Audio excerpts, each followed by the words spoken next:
Hey everybody, welcome to Dr. Osborne's Zone. We have a live Q&A ready and lined up for you today. If you've got questions, specifically if you've got questions about our topic of the week, which is boron, and you'd like to get those answered, then go ahead and start typing those in. If you've got other questions, I'll do my best to answer those as well, but we're gonna push those boron questions up to the front. So those of you that have them. And if you missed the show on Tuesday, our crash course on boron, make sure you go back and check that show out. A lot of great information about how you could apply boron in your life to improve your joint integrity, to improve and to help with your bones, as well as hormones, among other things. Boron is so powerful in so many ways. So let's dive into it. Let's see here. Crevo asked, does boron help with diabetes? I would say indirectly, possibly, but not directly. There's no great research that I've seen, and there's no great clinical relevance that I've ever drawn conclusion for in people with blood sugar control as it relates to boron. Now, from an indirect perspective, boron can improve testosterone efficiency as well as other sex hormones like estrogen. And so from that perspective, it might have an indirect effect on blood sugar that would be beneficial, but I wouldn't use boron as a supplement per se, the way somebody might think of chromium or vanadium or B vitamins or magnesium. Those are really, if you're looking to supplement to support blood sugar, those I would say are much bigger players. Again, that's chromium, vanadium, zinc, magnesium, and B vitamins, big players there. And we have a crash course, though, for those of you with blood sugar problems. We have a crash course on blood sugar and diabetes as well that you might want to check out, because I go through all the nutritional parameters of that in that course. Is it true that as we get older, we get osteoporosis? I don't believe it, as if one looks after themselves, it shouldn't happen. I love your information, Gina. So Gina, the answer in my opinion is no, you shouldn't get osteoporosis as you get older as a course of aging. So when we look at a lot of other cultures and populations that are not plagued with chemicals and highly processed foods and other food additives, we don't tend to see this trend of bone loss. So I think a lot of what we see today has to do with just poor diets, but also sedentary lifestyle. Today, humans used to work. They actually used to have a lot of physical work that was done. Today, most people sit at a desk, sit at a computer for 8 hours a day, and there's very little work physically. There's a lot of mental work, but not a lot of physical work that goes in today's labor force, unless, of course, you're one of those that has a physical job. And for those of you, I salute you as well. But no, it shouldn't, osteoporosis is not a function of aging. It can be a function, though, of autoimmunity. Remember, osteoporosis is now being looked at as an autoimmune process. We see this a lot with celiac, people with a diagnosis of celiac disease where they have very, very early on onset bone loss in their 20s, 30s, and 40s as a result of an autoimmune reaction against the bone. So in my opinion, in my experience, you don't have to develop bone loss as you age. Generally, what bone loss accrues when people make bad decisions over time, bad decisions about diet, bad decisions about food, bad decisions about exercise and activity.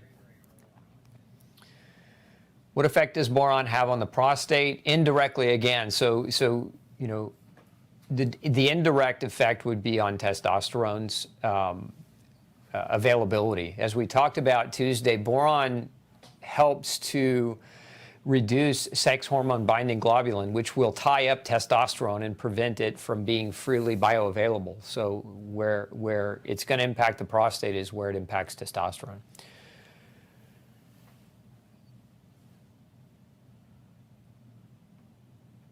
Now here's another comment, though, on that note. So Leo says, I'm 69 and had low free testosterone. I used boron and my last 2 tests definitely increased my free testosterone. It's cheap and very effective. I love it when you guys share your experiences, because that helps so many other people who are wondering whether or not it's something they could do. It just helps them understand that there's possibilities. Question about milligrams. How many milligrams of boron? Anywhere between 3 and 10. Most of the research studies giving kind of more higher therapeutic doses up to 10 milligrams a day. The average diet is about 1 milligram a day, but 3 milligrams a day would be a great place to start if you're just trying to be real conservative.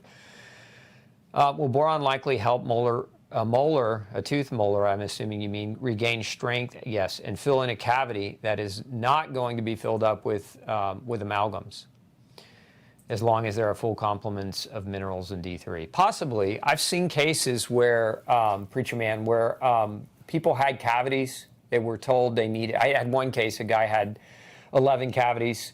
He didn't want to get them filled, and he wanted to do nutrition. So we did nutrition, and upon follow-up, and this was about a 6-month time frame, he went back, had re-x-rays done, and cavities gone. So whether or not it will fill up, your existing cavity, it's hard to say. Everybody's a unique situation and story, but the teeth are a living structure, capable of change, and I wouldn't put it past it. Although I also wouldn't let a deep cavity go untreated, because you don't want to let something like that cause an infection that leads to the loss of the tooth altogether. So I think more than anything, follow up with your dentist and and get a good time frame from them to say, okay, if we're going to do this, what's the risk of me losing the tooth versus not? Because again, some cavities are bigger than others.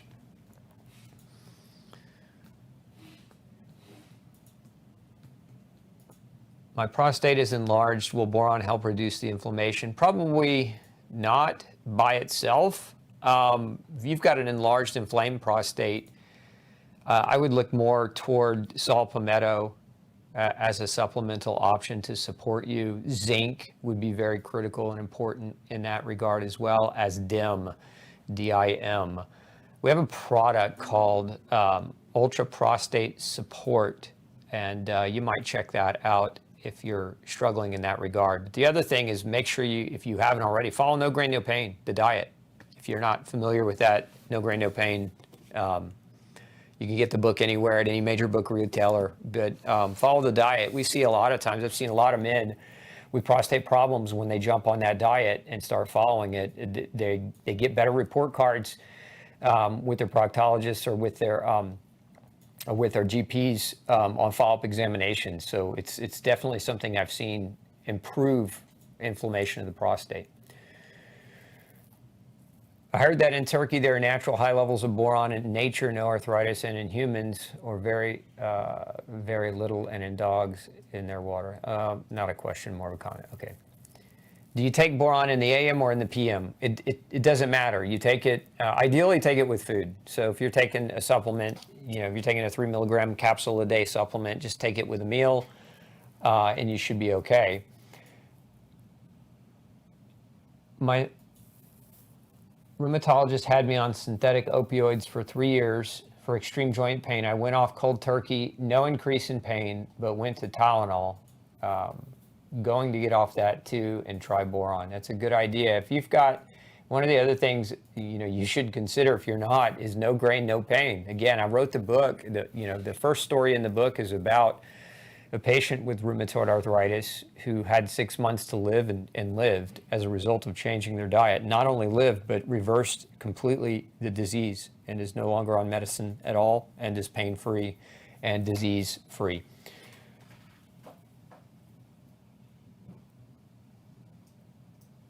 Yeah, some good comments in here about the correlation between boron in the soil and the rates of arthritis in different regions of the world. And that correlation's been made by a number of experts. So the higher level of boron exposure you have, the lower rates of arthritis you have in the population. So again, if you struggle and you haven't found anything that's worked, boron would be, a very simple thing to try. Hello, I ordered the book and the vitamin recommendations. Do you have a doctor that you can refer to in Northern Kentucky, Greater Cincinnati area? I really don't. We used to have a doctor training program, Brenda, but we shut it down because what we found was the doctors would come and train, and we had a 10-hour program that doctors could train in, and then they would, once they trained, they would go off, and then we got too many complaints that they were doing their own thing. They weren't really following no grain, no pain protocols. And so we shut down that referral system. So I would just say look for a really good functional medicine doctor with a great reputation in your area, and you could do a Google search to try to find something like that. Okay. What if you are having symptoms of potentially having low estrogen? In regards to boron, again, boron reduces or regulates sex hormone binding globulin, which can lower bioavailability of estrogen. So in that regard, boron might be helpful. Let's see, Brenda says, hello from SoCal, just received my book, No Grain, No Pain. Question, I'm taking ultra nutrients 2 times a day, but wonder if I take it in the evening, will it affect my sleep? I'm already struggling with not sleeping, so don't want to make it worse. Usually no, Brenda, but some people are really sensitive to B vitamins in the afternoons. And so I would say if you want to be on the safe side, if you're taking it twice a day, take it in the morning and take it at lunch. But a lot of people that I have on it take it, at dinner and do just fine, and it doesn't disrupt their sleep. So I would just say if you've got that history, you might just keep that in mind. Take it before 4 p.m. for sure. Again, it may not affect your sleep, but if it does, that gives you a little guidance on what you can do.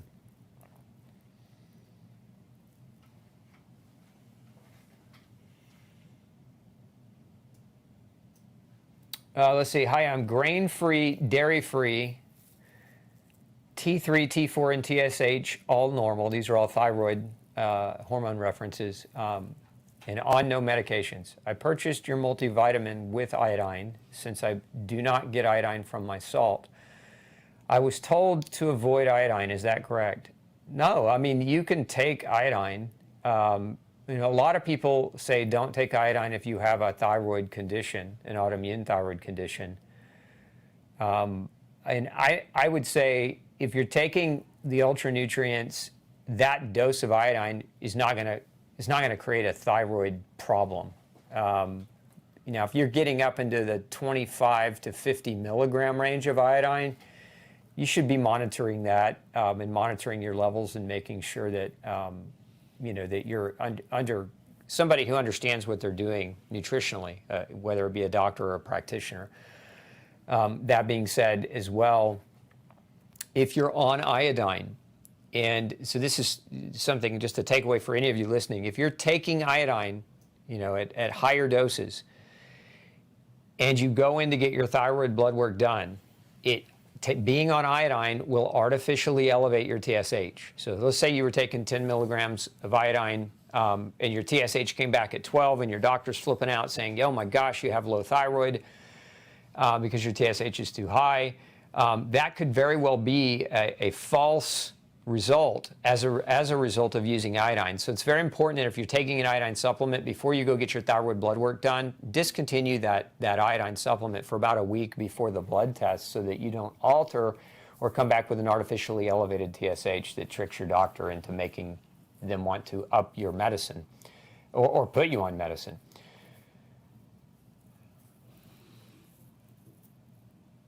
What can be done for stones in the gallbladder starting to have gallbladder attacks? I think more than anything, diet change. A lot of people want to do a gallbladder flush, which you certainly can do, and it's just a mixture of oil, usually citrus juice and Epsom salt that you drink, and it pumps your gallbladder and helps you flush it out. But my experience in people that have persistent gall attacks and stone formation is typically they're gluten. They're having a gluten issue. So if you're not already grain-free, not just wheat, barley, and rye-free, but grain-free, including no corn, no oats, no rice, no sorghum, no millet, etc., then that's one place I would say start. The other would be to figure out whether or not you've got something else going on in your diet or in your lifestyle that is damaging your liver and disrupting your ability to produce bile or causing precipitation of bile stones. You might also try bitters. If you're not eating bitters on a regular basis, bitters can be very powerful stimulant of the gallbladder and can kind of help push some things out as well. If a person doesn't consume the optimum amount of nutrients daily, can it be averaged out over the week? Nobody's ever really done any studies to say confirmative, yes or no on that, Linda. But I would say, look, no diet, no human diet is perfect every day. Plus there are periods where people might fast, or if we look historically, there were times where people didn't have access to food, and that that might go on for several days at a time. And so I would say, and worry less about that and worry more about just being as consistent as you can with real food, organic food, healthy food for you, right? That is seasonally available. In other words, select your variety based on what's seasonally available in terms of produce. And I think that will do you your best. Beyond that, I always recommend a multivitamin, no matter who you are, because the food nutrient density today is nowhere near what it was 30 and 50 years ago, and research confirms that. Any advice for a friend who's got terrible case of rosacea? Yeah, diet change. We actually have, I think, a pretty lengthy article on gluten and skin, and that includes a section on gluten and rosacea, Lorraine. So we'll put that in the feed for you, and you can share that with your friend. Does exercise raise CRP, knowing before was 1.2 and now 7 after adding extra running to my routine? It's a possibility, but generally the answer is no, not if you're not getting sore. If you're running long distances and your muscles are really super sore, and then you go in, maybe the morning after a long run to get your blood work done, it is feasibly possible it could elevate your CRP. So I would say recheck it, ask your doctor to retest it, but take a few days off of your exercise to allow your body to normalize. And if it's still coming back high, you got a problem and you need to get it investigated. I'm always hearing about liver detox. What about a kidney detox? Is there a difference? Yeah, and everybody wants to detox, and my opinion on detox is it's fine, but the best way to do a detox is to not tox. Just not tox. Take care of yourself. Exercise, sunshine, sleep, real food. The more of that you do, the less worry you need. I don't do detoxes on an annual basis. I mean, I don't have to, because my body works well enough that I don't need to, because I take care of it every day. So if you take care of yourself, I would worry less about, confronting these periodic detoxes as a means to elevate your health. Now, if you want to learn more about kidney function and better ways nutritionally to take care of your kidney, we do have a pretty good crash course on the kidneys, and we can put a link up for you, Claudia, and you can check that out.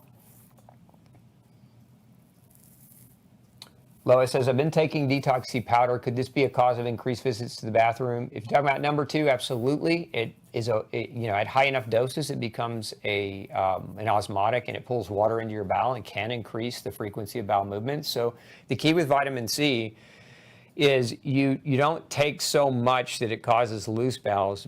So most people use it. They use it to tolerance, meaning you take it up to a point, but if it's causing diarrhea or if it's causing really loose bowels, back that dose off until you get kind of a renormalization. Let's see here.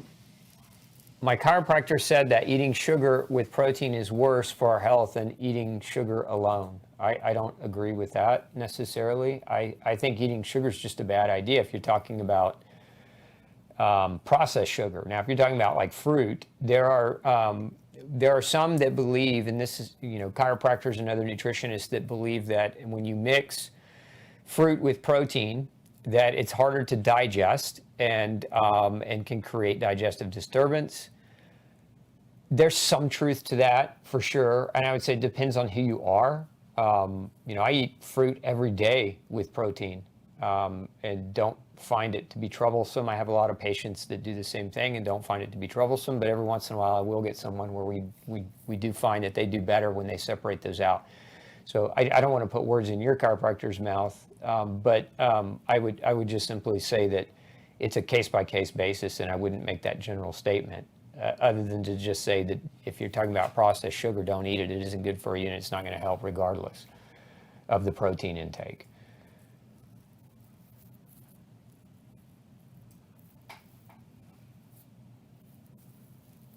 Question about 20 mule team borax. How much 20 mule team borax would it take to get the right dose of boron? I don't know, because I don't know what the dose is on that product. So again, you might call the company if that's a particular product and maybe field that question to them, depending on what kind of dose you're looking for. Can my B vitamin complex with my amino acid, can I? No, it's an odd question because I think it's misworded. Lynn, I'm just gonna assume you mean, can I take my B vitamin complex with my amino acids? Both were prescribed by my doctor. The answer is yes. You can take them together. There's no contraindication to doing that. My husband has diverticulitis and recently had an attack that resulted in an abscess. The surgeon wants to do surgery. My question is, can diverticulitis heal? It can. It absolutely can. In surgery, I mean, if he has an active abscess and infection and they're worried about it, breaking and creating sepsis, and that's what you need to talk to the surgeon about, Catherine, because, depending on the nature of the seriousness of the abscess, surgery might be a better option than trying to let it heal on its own. But I would have that conversation with the surgeon. They'll be able to give you a more accurate answer.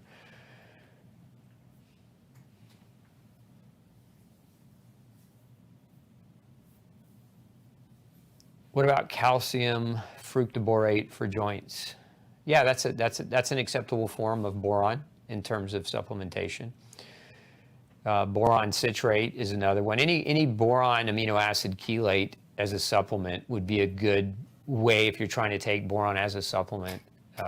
Is fine and absorbs very well. Boron is actually absorbed extremely well when consumed either in diet or in supplementation form.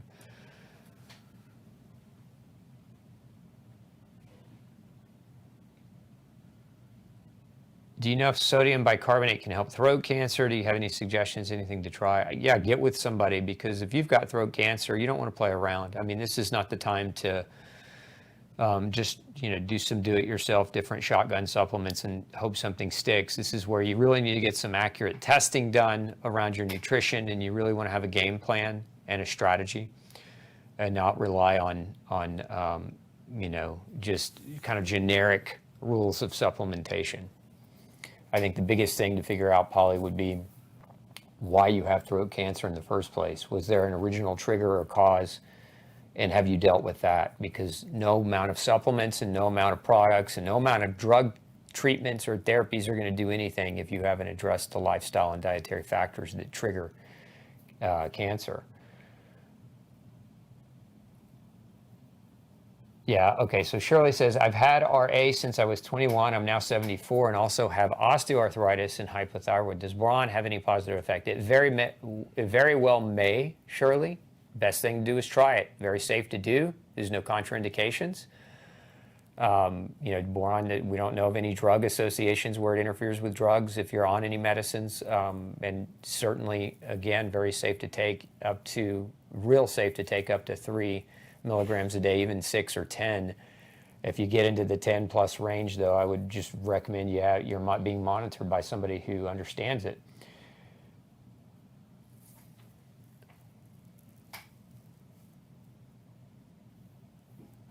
Any tips for poor gut issues caused by very high levels of anxiety? After a period of a lot of emotional stress, I had nervous breakdown and ended up with extreme bloating, sour taste, and mild constipation. Well, I mean, step one is, if you're still under that emotional stress, you need to find out how to get away from it.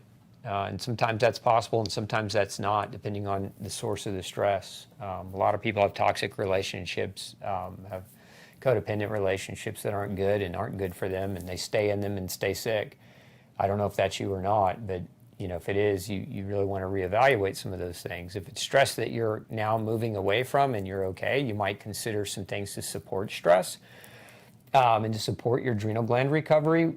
2 things come to mind in that regard. One would be using an adrenal glandular to support adrenal function. And so we have a product called Ultra Adrenal Support that you might check out. And if you're still under that stress, you might want to consider using some adrenal adaptogens. And we have something called Adrena Calm which contains a number of adaptogens that might help you better cope and deal with those ongoing stresses. How many milligrams of boron can I take without lowering my estrogen? So I wouldn't worry about your estrogen. Boron is not necessarily going to raise your estrogen because it doesn't influence how much estrogen you make. It influences how much bound estrogen you have. And remember that estrogen, in order for it to work, has to be free. You need free floating estrogen, predominantly in women. Estradiol is the main active form of estrogen. And if you're, I would say ask your doctor to measure your sex hormone binding globulin. It's a simple blood test. If it's high, consider boron and then monitor it. If taking the boron lowers your sex hormone binding globulin, it's going to improve the amount of free estrogen your body has to use. But it does not cause you to make more estrogen. So don't get confused in that regard. In what cases is Synthroid better than desiccated type? I think it's a case-by-case basis. I would say if you're gluten sensitive and you're taking Synthroid has corn in it, and many people with gluten reactions are reacting to that Synthroid. I see this quite a lot. So if Synthroid works really, really well for you, let's say over some of the others, the desiccated, I would ask your doctor to write you a prescription for a compounded version of Synthroid that doesn't contain the corn fillers.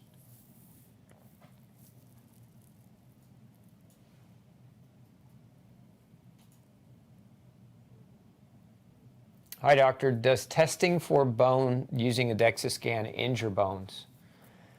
No, not particularly. No, I would say no. I mean, there's some radiation you're being exposed to, but in an acceptable amount, not enough, I think, to do really any major harm.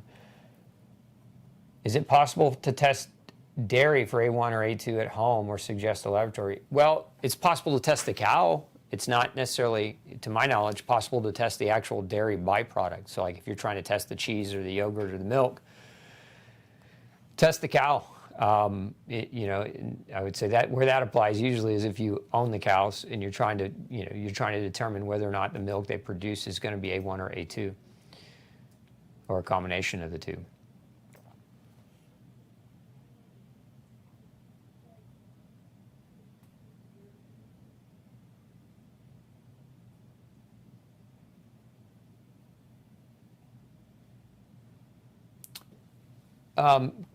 So question about food sensitivity testing versus skin reaction. So you had a food sensitivity, Laura says, I had a food sensitivity test, and it didn't come back reactive to certain foods that my skin test showed I was reactive to. It's because it's a different type of test, Laura. What our testing at Gluten Free Society measures is what's called a delayed hypersensitivity reaction. What a skin test measures generally is an IgE response, what's called an acute allergy response. And then in that case, through the skin. In my opinion, it's more accurate to do IgE testing through blood. So you might talk to your allergist about rechecking those very same allergens that you showed in the blood instead of on the skin. There's just a lot of potential variable for those skin tests to be tricked. And one of those variables is if you're reactive to corn, they're using corn alcohol wipes to basically wipe you down before they apply those skin patches or those pricks. And then some people are allergic to the metal in the actual pen itself, and so it can create a false positive sometimes for people. So blood test, in my opinion, would be a better option. Do you know if the tincture Chanca Piedra would help break up and pass kidney stones? Yes, it's thousands of years of use. It's a long-term remedy for stone formers. But I would also say, Mary Ellen, if you are having stones and you want to prevent future stones, look at, if you pass them and you can collect the stones, have them analyzed.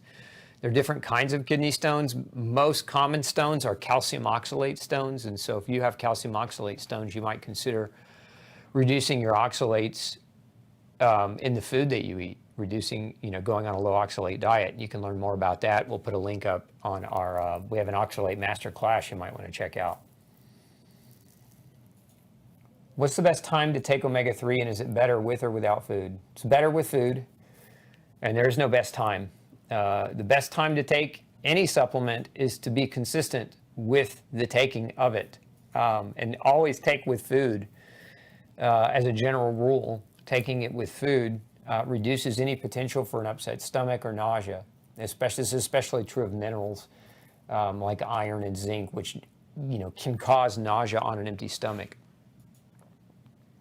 As your leaky gut heals, will your food intolerances improve? Possibly. It depends on what else is going on. I mean, it's hard to answer that question, Jennifer, because I don't know what other, confounding variables might be playing a role in why you're having food reactions in the first place. But if we're just generalizing, yes, as you heal the gut, the body can become more adaptive and less reactive to foods.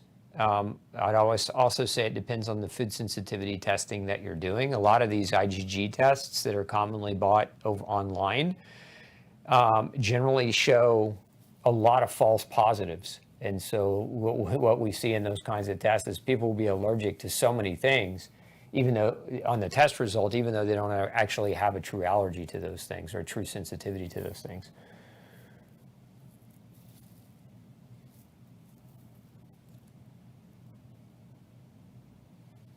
Yeah, Leanne says, hi, Dr. Osborne, just injured by my dentist. He was extracting a tooth on my right side and struck my tooth and broke a piece on the left. Ouch, I'm sorry that happened to you.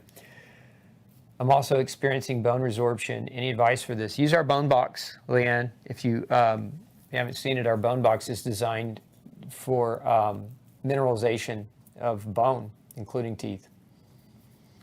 And there are a number of nutrients in that, including boron and strontium, which might be very, very helpful to support your recovery.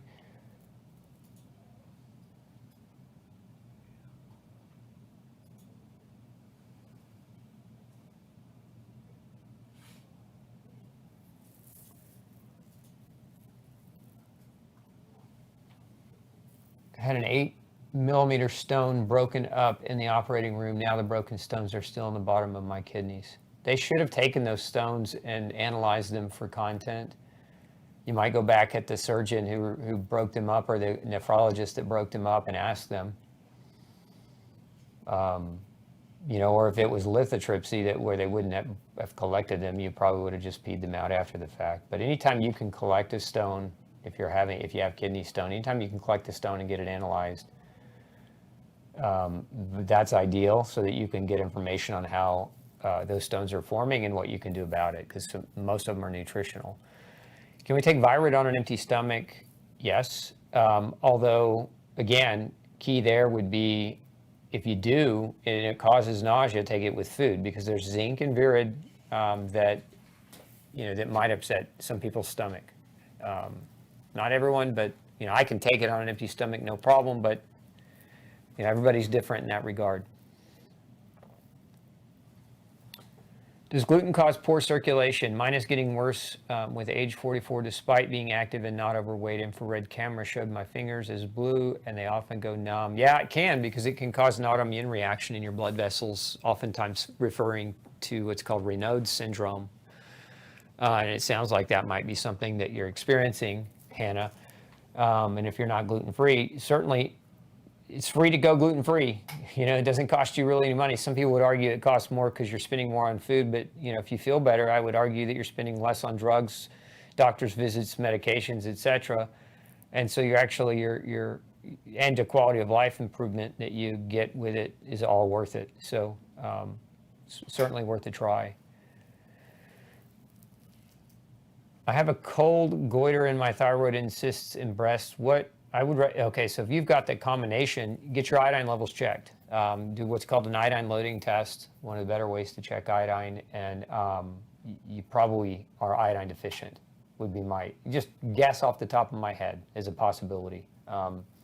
Fibrocystic breast disease, very, very common with iodine deficiency, as is goiter in the thyroid. So check your iodine. and appropriately supplement accordingly if it's low.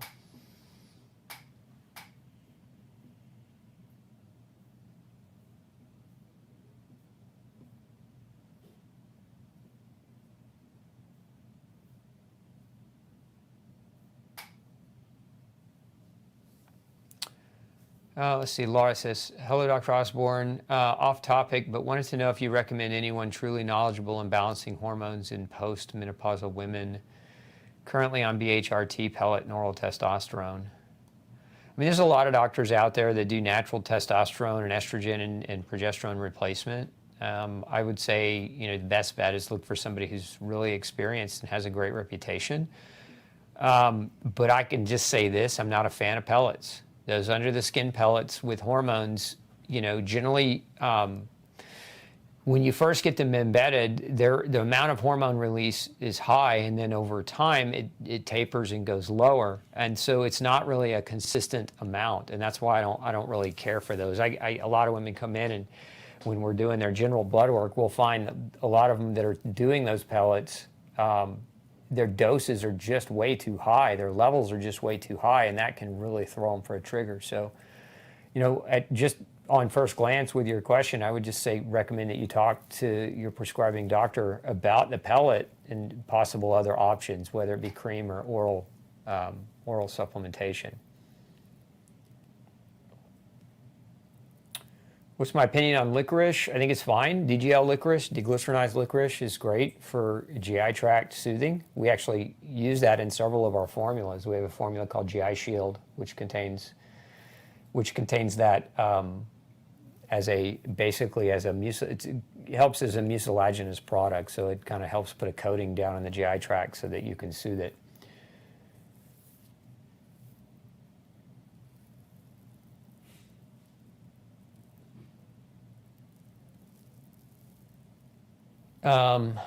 Let's see here. Starting boron supplement, what sort of time frame should I expect to notice a difference? I'm arthritic and wish to get off tramadol. That's a big one. I'd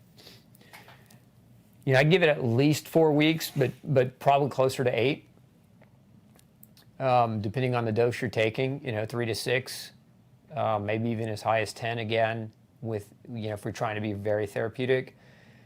If you're trying to get off tramadol.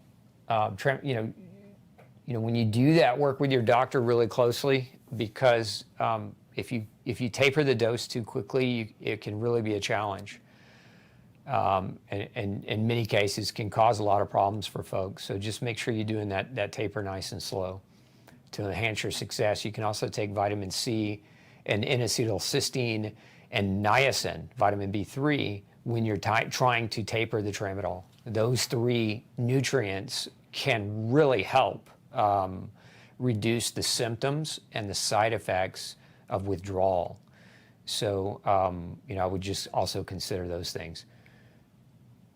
Does your choline supplement affect blood pressure? I mean, it doesn't raise blood pressure. It potentially might help assist supporting healthy blood pressure, because depending on whether or not a person has a choline deficiency, because acetylcholine is what it helps to produce. Acetylcholine being the predominant neurotransmitter that your nervous system, both your sympathetic nervous system uses adrenaline and noradrenaline, but it also uses acetylcholine. But your parasympathetic nervous system, which has blood pressure regulatory effects, uses predominantly acetylcholine. Do you have a supplement that contains boron or a multivitamin that has some boron in it? No. Yes, we do have our bone box has boron in it, but we don't have just a solo boron product, and it's currently not in our multivitamin. Recommended dosage for boron per day. If you're just talking about maintenance and just general overall health, 1 to 3 milligrams a day is good.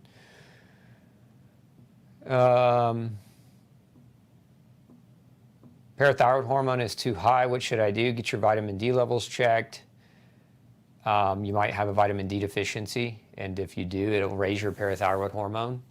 So that would be the kind of low-hanging fruit of what I would ask your doctor to check for first.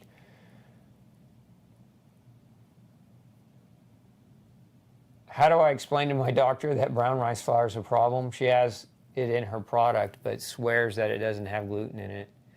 Give her a copy of my book. I don't know what else to say. I mean, you're going to have, there's so many products out there that put rice flour as a filler in them, and it's sad because it's such an easy thing to change. I mean, first of all, beyond the gluten issue, you know, rice as a rule contains heavy levels of cadmium and lead and potentially arsenic, and so just, you know, as a filler, just not a great choice when there's so many other decent options that, you know, that don't really cost any more. But how do you get through her? I don't know. I don't know. I can't read her thoughts or her mind, but I'd say start by, you know, maybe giving her my book, or maybe let's put a link up to our glutenology class. Have her take my glutenology class. It's 14 hours long, but it breaks the science down. And so, you know, for most doctors, they want to see the scientific evidence. And that class contains it. It's free for her to use. It's free as far as cost. All she has to do is, you know, take the time to go through it. But we'll put a link up to that for you.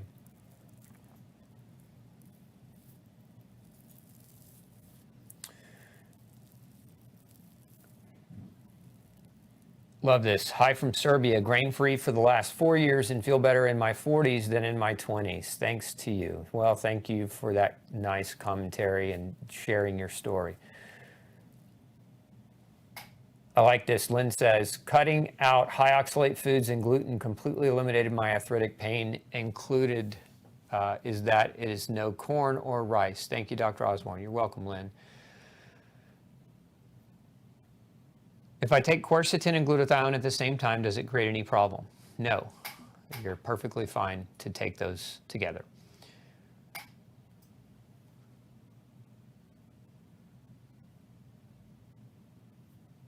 Yeah, somebody says, I noticed today in my grocery store that the ribeye had entericote and it contains gluten, wheat, and barley. What a disgrace. Yeah, they're wrapping meat now in grain.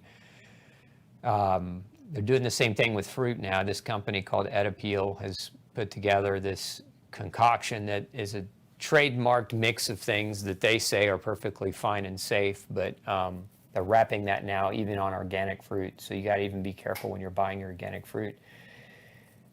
Because these guys are making money hand over fist, you know, doing this stuff, unfortunately, you know, without our best interests in mind.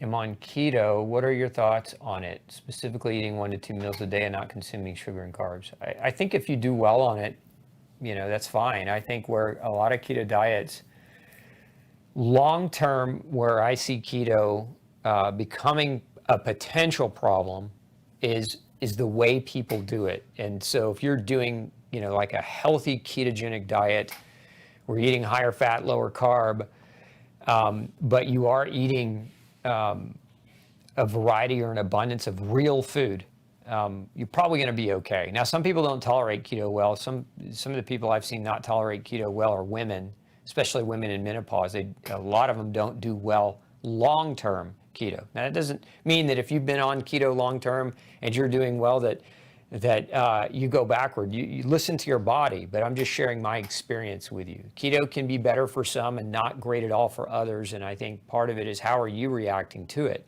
But if you're using all these products, all these like processed food products that are, you know, designed for keto convenience, it's just as bad as any other type of plan that also incorporates a ton of processed food. So, you know, go keto for real, eat real food.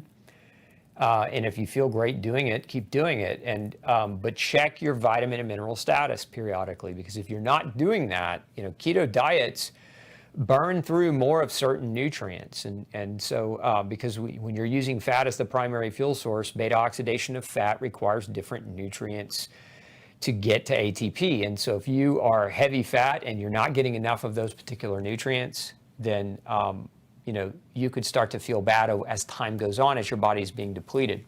So get your nutritional status checked periodically. If your doctor won't do it, go to Gluten Free Society and check out our vitamin and mineral INA. INA stands for Intracellular Nutrition Analysis, but it allows you to kind of make adjustments to your nutrition as time goes on and make sure that you're not creating long-term nutritional deficiency that could deteriorate your health in some way. I mean, nutrition deficiencies for most people don't cause acute illness. It's not like you didn't get enough vitamin C this month, so you develop full-blown scurvy and your teeth are falling out. It's a slow, steady progression, vitamin and mineral deficiency. So again, getting it checked. If you're on any kind of diet where you're restricting yourself in one way or another, that's true of people that are on higher carb diets. It's true of people who are on vegetarian diets or plant-based diets. It's true of people that are on carnivore diets. It's true of people on keto diets. It's true of people that are on gluten-free diets. Just get your nutrition checked periodically. It's a smart thing to do, and it's one of the best ways to be preventative about your health, and to also empower yourself on how you can change your diet to incorporate more of the nutrients that your body is lacking.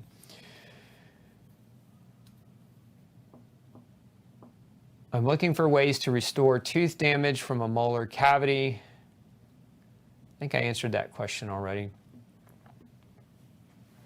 My doctor recommended a glutathione IV. Is it safe? I mean, if you're under the care of your doctor, I'd say generally, yeah. But if you're gluten sensitive, ask about the IV bag itself. Does it contain any hidden gluten?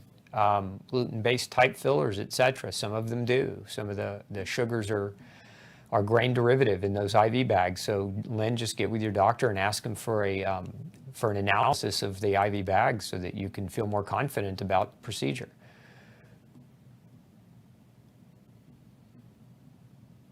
Have any courses on gastric bypass? I do, I just haven't published them. I used to actually go across the country teaching GI doctors and their staff about the vitamin and mineral deficiencies caused as a result of these sleeve procedures and these bypass procedures.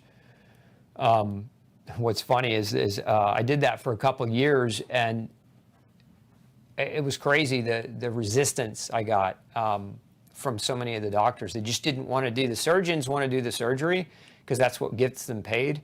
They don't want to do the long-term nutritional follow-up. And the dietitians that generally work for the surgeons don't have the capacity to order blood work to do the nutritional checkup that's necessary to monitor these patients. But if you've had a gastric bypass, you'd better be getting your blood work done every 6 months to check your micronutrient levels. We did do a course on surgical induced nutritional deficiencies, a crash course. It's a broader course. It doesn't go into the weeds, into the depth of the details. But we can put a link up below, and I would encourage you to go check that out as well.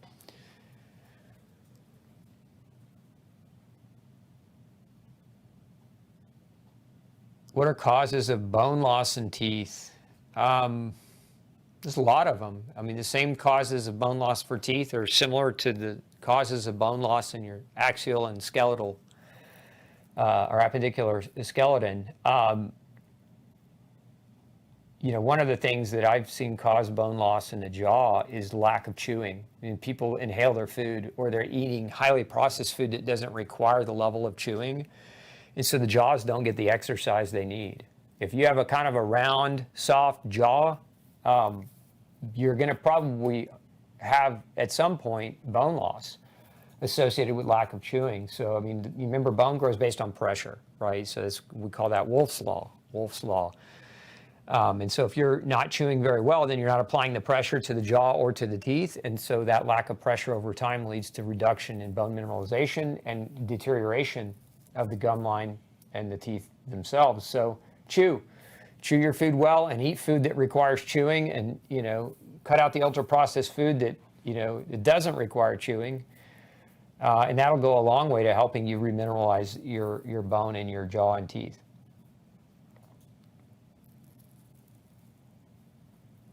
Is there a supplement you recommend to support IBS? GABA, L-theanine. We have something called Ultra Calm that you might try. It's got a mixture of those things in it. It might be helpful for you.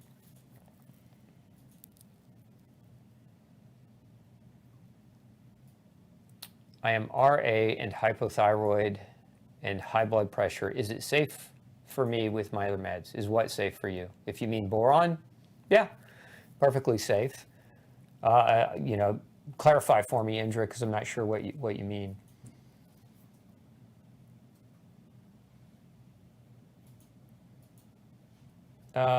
Question about fructose. I consume most of my carbohydrate from fruit. What's the highest amount of fructose from fruit without being harmful to the liver? Active male, 15% body fat, daily average calories, 3,700. So you must be a big guy, Nicola, for 3,700 calories a day. I wouldn't, it's not like a quantitative, it's different for different people. And I'd say, generally, if you're eating 3,700 calories a day, I would just I would divide that into thirds. I would say, okay, a third of that protein, a third of that fat, and a third of that being carbohydrate, and then some percentage of that being from fruit. So you're going to get some fructose out of that, but I wouldn't have all of your carbohydrate coming from just pure fruit. You can overdo it.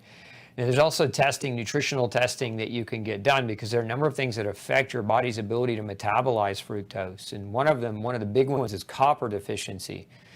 Your body requires copper to metabolize fructose. So if you have a high fructose diet, you deplete your copper, and as you deplete your copper, that higher fructose starts to basically be converted into fat and stored around your liver, contributing to potential for fatty liver. So it depends. There's not an exact number for everyone. A big part of it, depends on your age, your weight, your size, the rest of your diet, the concentration of other carbohydrates in your diet, etc. Does Cape aloe, when taken at night, give you drowsiness the next day? Shouldn't. It'll help with a bowel movement. Now, some people, when they have that morning bowel movement, can make them tired as they flush out their bowels. But Cape aloe itself does not have a sedative-like effect.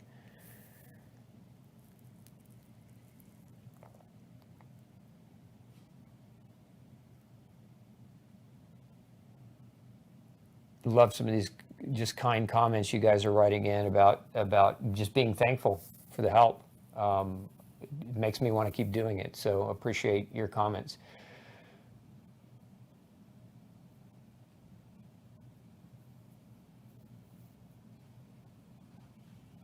Any supplements for joint health? My knee is still clicking, going downstairs, no pain but annoying after knocking it into a cupboard door. So, you might try Ultra Joint, something called Ultra Joint, which is a mixture of glucosamine, chondroitin, and MSM. Might be helpful in that regard. If you're not already taking a good multivitamin, Ultra Nutrients is what I would recommend. I mean, beyond that, it's just highly, highly variable. You might also consider, if you injured the knee after hitting it, doing some rehabilitative exercises, stretching and flossing of the patella. And you can look those things up online and kind of get more detailed information.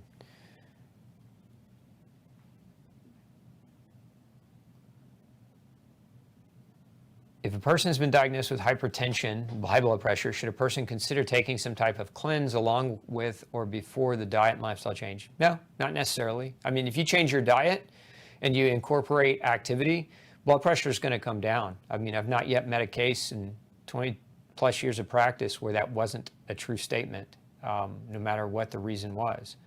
Even in some weird, strange cases of endocrinology, hormone abnormalities. So start with that. You don't need to worry about so much the cleanses, unless you've got a doctor you're working with that's wanting you to do something along that line. I would just say change your diet and your lifestyle first.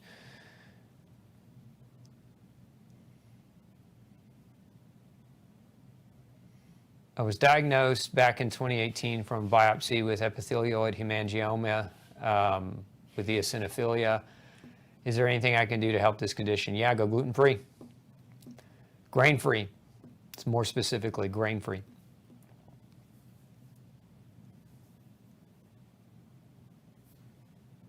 My kidney blood work shows chronic kidney disease. I'm 79. What's your recommendation for healing? Figure out why you have chronic kidney disease. Figure out what's damaging your kidneys. Go watch, Nan, go watch my crash course on kidney. I think we put that in the feed earlier, but if not, we'll put it up for you. Follow up on the stones. The stones are oxalates, so Mary Ellen, you need to go check out our class on the low oxalate and start applying it right away.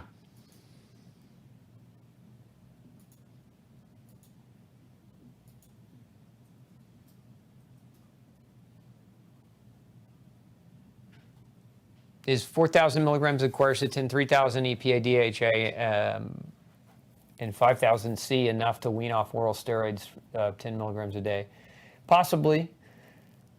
It really depends, Peter, because if you've addressed why you need the steroids, if you've addressed the cause of the underlying inflammation, it should be. If you haven't addressed the cause of the underlying inflammation, you might be disappointed in the outcome because those things are designed to help support you. They're not designed to help replace the steroid.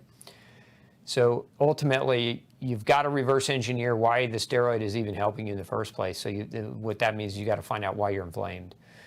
And that for most people, the vast majority of people, it's diet or it's lifestyle related. It is not genetics. Genetics is what people have as an excuse to not change, right? I get this all the time, especially in the comment section, where they'll say, "Oh, you don't know anything, Dr. Osborne, it's genetic." And, my mom and my dad had it. And I would say, yeah, it's shared and learned behavior. It is also what we call nature versus nurture. But anytime somebody wants to blame their genetics, it's because they're either too lazy or unwilling or too stubborn to open their mind to learning that your genes are not a curse, they're a gift. And unless you're born with a genetic disorder like cystic fibrosis or Down syndrome, in which case it is genetic, most of you don't have a genetic problem. You have a mismatch between your environment and and the desire for your genes to be healthy. Your genes know how to be healthy, and all disease is, if we look at what disease actually is. Disease is a manifestation of symptoms that your genes transmit to you in order to tell you, wake the heck up and make a change. And if you suppress that with drugs, if you suppress that with what we call passive therapies, you're missing the point. Those things, they may work to improve your quality of life, but they certainly will never work long term to help you understand why your problem exists. And if you don't figure that part out, good luck. Let's see here.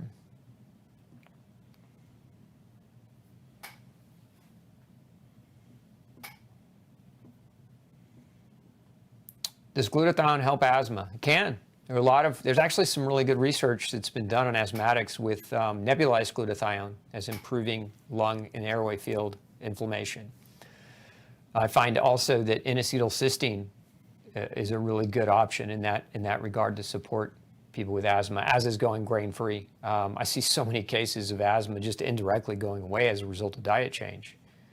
It's because when food inflames your lungs, the byproduct is asthma. And most doctors will tell you food doesn't inflame your lungs, that you're allergic to things outside. And that can be true too, but it's not anywhere near as true as the quantity or the level of people reacting to the food and the chemicals in their food and the pesticides in their food and the other nefarious elements in food that are put there that don't typically belong in humans.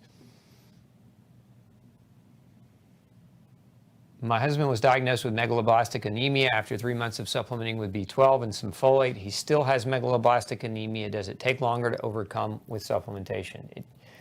It can. I mean, it takes at least 3 months to overcome because the life cycle of a red blood cell is 3 months. So if you had a blood test done day one and then waited 3 months and had it tested again, it's very possible that he still has a lot of megaloblastic cells circulating, and it's better to wait 4 months to do testing to really get a true indicator, because at 4 months you're pretty much going to have an entire repopulation of red blood cells, new red blood cells.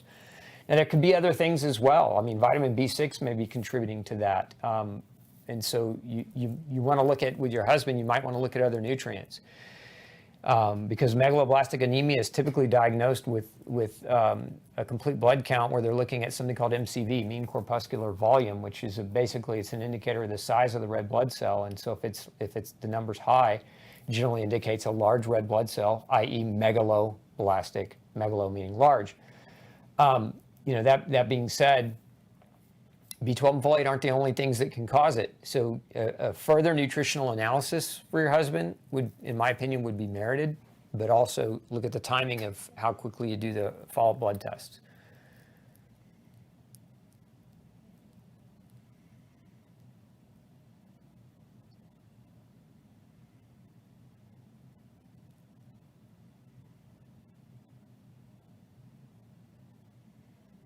How many times a week to eat fish or beef for a good amount of NAC? Every day.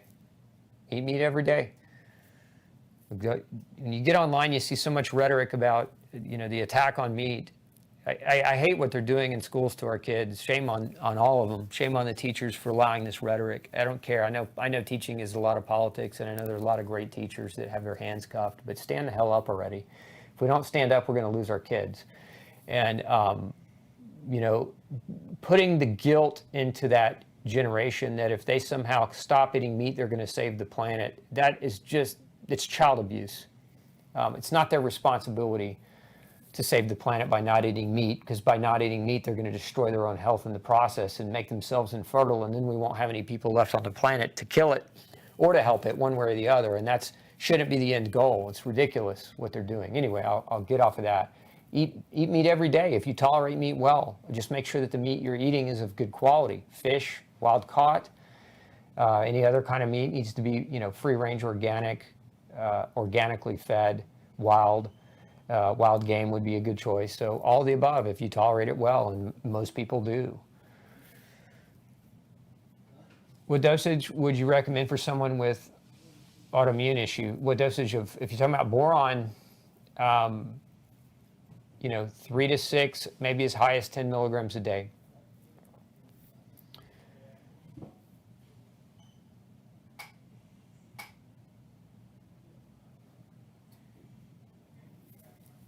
Let's see here. Okay, the question is, what do I take daily? If you want to know what I take daily, I take every day without fail, I take Ultra Nutrients, which is my formula multivitamin. I take Ultra Omega, which is my formulation for omega-3, concentrated omega-3. Those two things without fail. Beyond that, I experiment a lot with a lot of different things as new things come and new technologies are developed and new mechanisms of taking. But those are staples for me, beyond the shadow of a doubt. And then there are times like right now, I'm jumping on a plane this week, so I'm taking a lot of Irid. So Virid is my immune formula that basically it's designed to support my immune system so that when I breathe the air of a bunch of strangers around me, that it basically gives me a barrier of nutritional support to overcome any potential problems. When I'm training really heavy, I take extra glutamine and I take branched chain amino acids, and I make sure if I'm not eating enough food-based protein, that I take a protein supplement to accelerate my training. I take creatine monohydrate phasically sometimes throughout the course of the year when I'm training. So, it just depends. My supplement regimen, I'd say take those two front things, the multivitamin and the fish oil. I recommend that for absolutely everyone I see in my practice. I recommend that for every human, because you're just not going to get enough omega-3 from the food sources commercially available today, and you're just not going to get the level or quantity of multivitamin minerals in the food, because the food is grown in soil that's depleted. The food is, they're using nitrogen fertilizers to accelerate the growth of food, so it doesn't have the time to extrapolate the nutrition from the soil. It grows too quickly. And so what we have as a consequence is we have food, even organic food, that's available, and it's a good option, but it's just got lower levels of nutrition quality than the food that maybe you grow in your own backyard, where you control the soil and you're not using other chemicals or pesticides or herbicides or other elements that could potentiate or could affect the nutritional density of the food itself. ApoE4 SNP says that we should not eat animal protein and animal fat. Is that true? No, absolutely not true. ApoE4, you have an increased risk if you overdo it. So somebody with ApoE4, probably the best diet for them would not be like a full-blown carnivore meat and fat diet, but it doesn't mean that they shouldn't eat animal proteins and animal fat. Again, in the best way, if you have ApoE4 and you're concerned about it, is get your cardiovascular numbers measured every year. There are a number of inflammatory markers that you can measure. You can also get carotid Dopplers, so where you can look at the, you can have your cardiologist run these Doppler tests that look at the patency of your arteries to make sure that they're not forming plaques. And so those are all good ways to kind of keep an eye on it that are non-radiative and non-damaging to the body. MSM causes pain in my body, in my right shoulder. What could be the reason? You might have a sulfur intolerance. Some people, have a problem with processing sulfur, and it can create some side effects, and sometimes that side effect can be pain. So you might look into sulfur as a potential. One of the things you can do to improve your sulfur metabolism is take molybdenum, which is a mineral that helps our body process sulfur.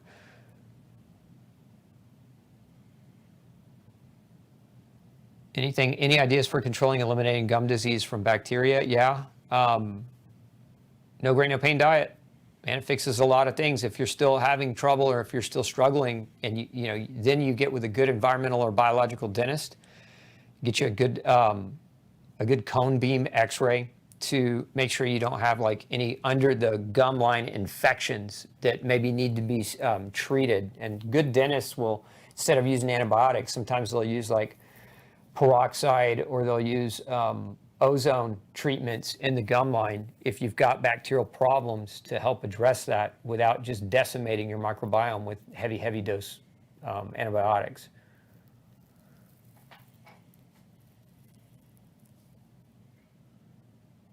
Which blood test should I do for cardio health? There's a lot of them. CRP, homocysteine, ApoB, apolipoprotein A, as well as MMP, and a full array of your micronutrients, because the micronutrients play a major role in preventing heart disease. So knowing your B vitamin status as an example.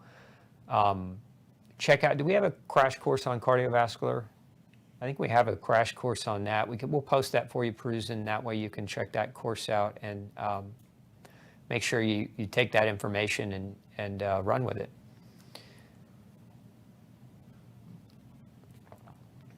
Okay. I think I got to call it a day, guys. We got a few questions left, but I don't have time to get to them today. Thanks for tuning in. And if I didn't get to your question today, come back next week. We're here every Thursday, 12:30 Central Standard Time, to take your nutrition questions. So you're always welcome. If you know people who have questions and want to come and partake, invite them. We appreciate any kind of referrals that you send in this direction. And as always, if you take value from this course and from these classes, hit that like button below. And if you're not subscribed to our channel, go ahead and hit that subscribe button. And if you want to support us, that's how you can do it. But if you want to support us, you can use our products as well. Go to glutenfreesociety.org. This week we have on sale all of our probiotics. We've got a number of different types of probiotics for a number of variable different types of situations. And this week they're on sale. I think we've got that. They're 15% off, no coupon code needed, right? So just go to the link above. You can see it in the chat there, and you can check those out. And if they're right for you, that's one way you can support us as well. Thanks again for tuning in. I'll see you next Tuesday.